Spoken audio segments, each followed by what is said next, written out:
ang lugar kung saan ako namulat sa mundo at nahubog ng mga bagay-bagay na nagpatibay sa pananaw ko sa buhay. Kasama ang aking 4 na kapatid at pinakamamahal kong magulang na kahit saan man ako pumunta o dalhin ng aking mga paa, babalik at babalikan pa rin kung saan si Ate Rena nyo lumaki at natutong mangarap. Tara at samahan nyo po akong balikan ang lugar kung saan wala akong iniisip noon bilang bata, kundi maglaro habang namumulot ng kahoy na panggatong at plastic para benta. Paligo sa libreng tubig dagat na kasama ang aking mga kapatid at kaibigan at ang batang ako na natutong mamulat sa pangarap.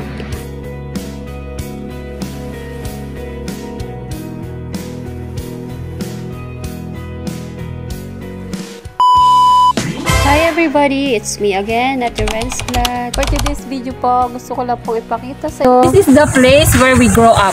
So, let's go. Dito kami nagtatampisaw pag nung ano kami, nung mga bata pa kami. Yan. Tapos kumukuha kami dito ng mga dati, mga alam nyo yung mga seashell na kinakain dito yon. So, libre yan sa amin dito. So, nakikita nyo hanggang doon sa dulo, yan yung tinatawag namin na Bacolod sa Bicol. Sa Bicol, Bacolod. Yun yung pinagkukunan namin ng ng pagkain, kapag lunchtime, ganun. Hapunan na namin yun. So dito din kami naliligo kapag high tide. Pag naliligo kami, kapag nag-high tide to hanggang kung saan ako nakatayo, hanggang dito yan. So ngayon, low tide ngayon. So yan, hanggang dito lang yung ng dagat. So tara, mag-walk tayo. So papakita ko sa inyo yung ang tawag doon, yung resort na sumisikat na ngayon. So ito pa mga kaatis kuyas. Ayan yung mga ganyan, mga ganito. Papakita ko sa inyo. Yung mga ganito, kinukuha ni Ate Rena to dati, pinangaano namin para libre nga. Yung nga sa uling, parang kahoy. Yan, ganito. Ganito yung buhay na Ate Rena nyo dati. Hanggang ngayon naman, kung gusto kong kumuha nito, pwede naman. Pero syempre, nag-upgrade na si Ate Rena nyo. Nagsumikap. So, ito yung si Ate Rena nyo na nagsumikap para makaalis dito kasi sobrang hirap kapag ka po sa dagat, lalo na kapag kapag umuulan, ayun, tapos kapag bumabagyo, sobrang hirap dito kasi nga hanggang doon yung pumupunta yung alon doon sa bahay. Alam niyo po yung kapag sino nakaranas po noon, talagang nasa isip ko po yun na talagang aalis kami dito. Iaalis ko yung family ko dito. So nagkatotoo naman sa pagsusumikap at saka sa gabay na rin ng Panginoon. Ayan si Ma'am Buena, wala na dito, nasa Dait na rin. So ako nasa Bataan. So hiwa-hiwalay na kami. So yan yung buhay ni Ate Rena dito. So gusto ko lang ikwento. Yan lang naman. Tapos yan, dito kami talaga nun. Kumuha kami ng mga ganito, mga plastic noon. Tapos binibenta namin. Yun, syempre, yung ganito kakayumanggi si Ate Rena nyo, mas kayumanggi pa dito si Ate Rena nyo dati. Ayan. So tara at pupuntahan natin yung dinarayo dito na resort dito sa Tumandok.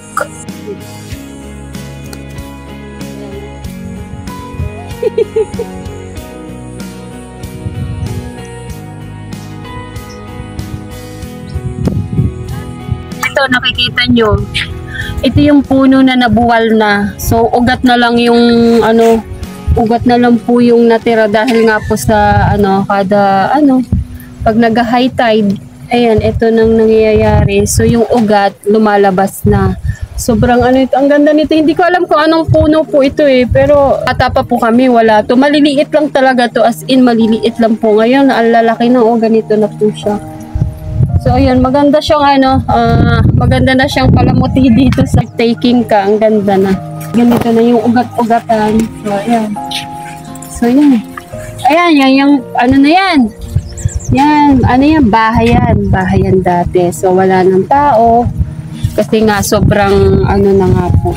Hindi na safe na tumira dito. Pero may mga nakatira po dito, yung mga sanay na rin po sa mga kapag may bagyo. Ayun, sanay na siya. So ayan. So, dito kami. So, nakikita niyo yan. Yan. Ayan, may mga namimingwit na nangingisda. Nagbabalik ako kasi nandito ako sa Bicol. So, ayan, ito yung Tumandok Beach Resort po. So, maganda dyan sa loob. May mga kubo po dito. Marami na rin pong mga vlogger na pumunta dito. So, ito pong beach na to ay free talaga po ito. Pero syempre kapag yung mga cottage po, tsaka yun yung babayaran nyo po dito. So, ayan. Napagod ako sa lakad So, ayan, nakikita nyo po. Ayan. Pwede po kayong dito, mag-overnight, mag-camping, mag-overnight, ayun, tapos with friends, so maganda po dito. Tapos yan yung tinatawag na Crocodile Island. Yan po yung tinatawag na Crocodile Island. Pupunta po kami dyan dati. Ilang beses na po ako nakapunta dyan. So yan, baka soon, bago umuwi si Ate Rena nyo sa Bataan, pupunta kami dyan. So, nila Kalingap Alvin. Wala pong tao dyan. Wala pong tao dyan na nakatira. Kundi, taga-bantay lang. Kaya, nakikita nyo po yun sa pinakagilid. Parang inanuhan na po, sinunog po nila. Ewan ko po kung sino nagsunog o sila dya o talagang, kumbaga, accidentally na nasunog. So, yan. Yan. So, yung dito, yung parang po dito ay tito ko po. Sila yung nagmamanage po dito. So, walang tao, nahiya ko. Dito nagkamping sila.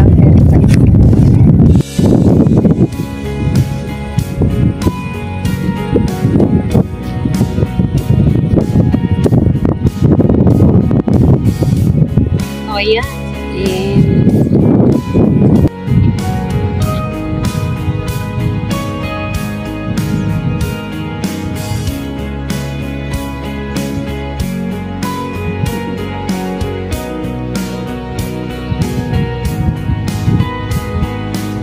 Ayan, yung mga batang nangunguha ng mga uulamin. Parang naaalala ko yung ako sa kanila. Ano daw yung kinukuha nyo? Nanguha kayo ng ano? Sirapot na paalidaka. Anihin nyo? Kakakanon. Kakainin. Ayan o, may mga nagsipag na ulutang na. Ganito po yung kinakain o. Ayan, yan, tama yan. Ayan. Ito, mga ito. Ayan o, ang dami o. Ang dami ko na huli. Ang dami o. Ay, uwi, pisik. Masarap yan, yung mga shell. Yan, yung kinakain. Yan yung kinakain. Naluto ko nila. Ayan pa, malaki o. Ayan. Ganyan ako sa kanila dati. So, huhuli. So, yan, may gabihan na sila mamaya. Natakpan na si Hipon. May hipon kayo na nakuha yan o. Ito pa o, yan po o. Ang dami. Ito yung lalaking sihi. Yan, lalaki naman yan. Pwede yan. Ito, madami po. Dami. Punta lang kayo sa mga gilid-gilid dyan. Sa mga gilid-gilid, madami dyan. Taga-Bataan po ito.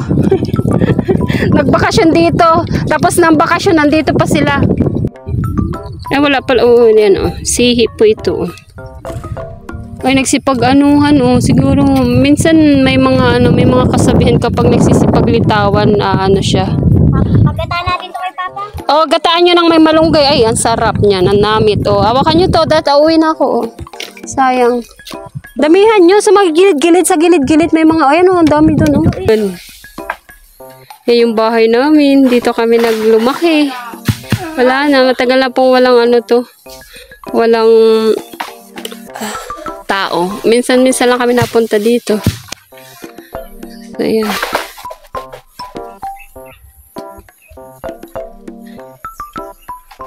Yung pinsan kong hindi tumataba. So, ayan.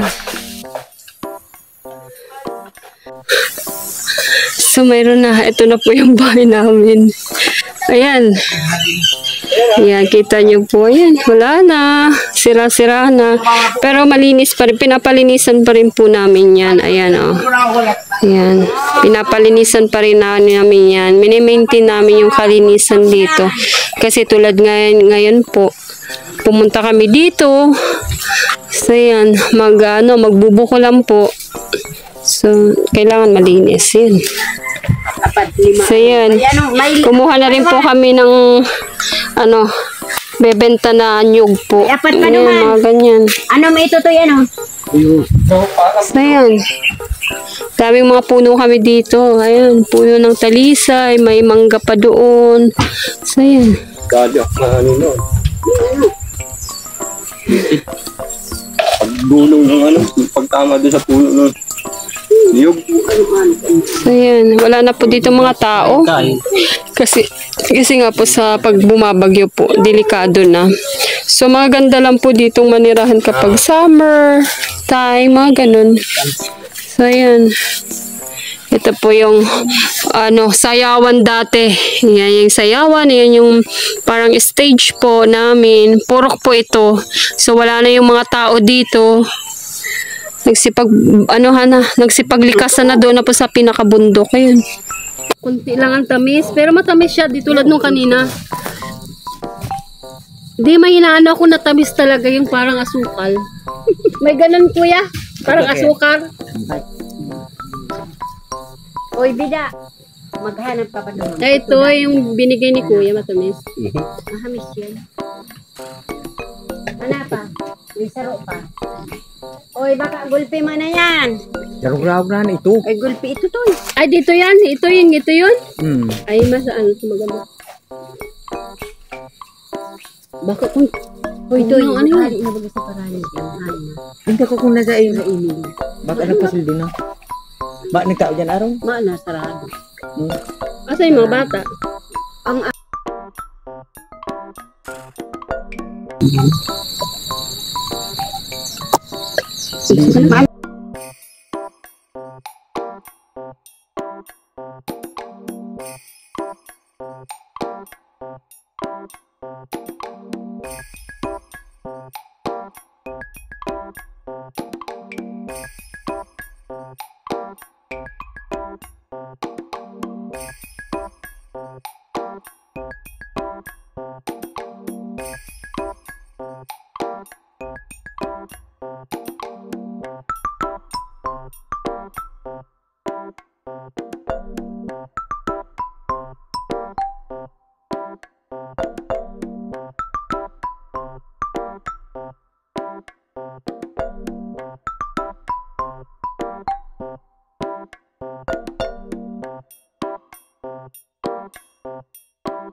Thank you, kuya.